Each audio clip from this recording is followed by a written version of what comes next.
Okay, so I'm gonna be totally honest with you. Yesterday, I felt like complete shit.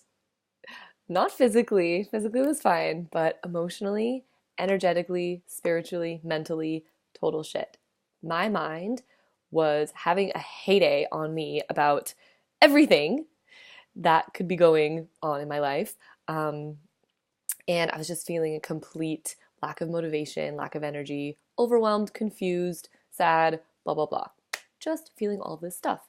If you've ever related or just had a day or time or hour or whatever that you just feel complete, like a complete mess without really knowing why, you're definitely not alone. And just wanted to share in this video why it's so important to actually allow all of these feelings to be, even when we don't understand what they're really about. So, emotions are a very funny thing. They live in the body, right? So, our emotions are a product of our thoughts in some capacity, but a lot of times we just have emotions trapped inside of us that we don't understand where they're coming from. They might just be residual from many, previous repressions of different emotions. But here's the problem, right? Our society teaches us in a lot of subtle ways that we need to be happy. And we grow up learning and thinking, a lot of us, maybe not all of us, but we have this idea that if we're not happy, there's something wrong with us. And we see other people being happy and posting their lives on social media and having all this amazing times. And we start thinking, wow, if I'm feeling low or if I'm feeling kind of mediocre sometimes, that's not okay. And that's a trap we get ourselves into.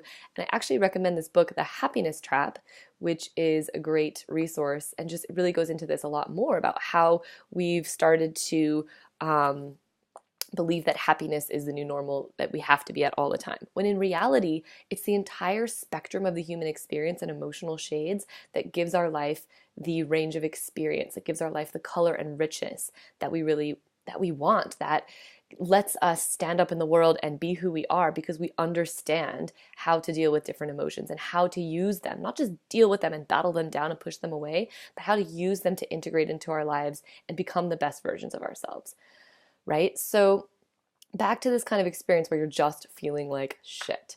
I didn't understand what it was about. I didn't have anything coming up in my life to trigger this. It just was accumulation of overwhelm, confusion, feeling lost for my life purpose. Being a somewhat existentially minded person, this was a crisis for me. And existential crises happen quite often in my life on a mini basis, but this was a big one. And what I found was that the only way out of it was just to go inwards and to feel.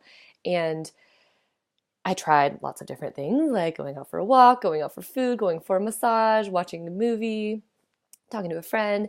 And in the end, there's really just this disconnection between our feelings and our body and our mind. So what's happening up here is often this negative self-talk, which makes these quote unquote negative emotions, which we can't really call any emotions negative. They all just are, right? Everything just is.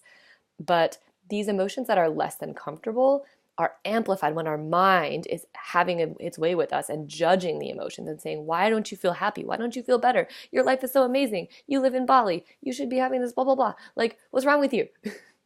Or whatever.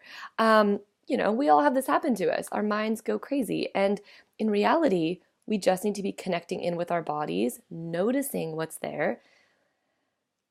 Maybe just taking a breath now is good, and finding where the emotion lives in your body and what it needs. So, if you ever have this experience where you're just feeling sort of bad for no reason, I encourage you to just start connecting to your breath, find out where the emotion is living in your body, find out if you can energetically dissipate that, watch it sort of, send it love and energy and breath and watch it slowly dissipate.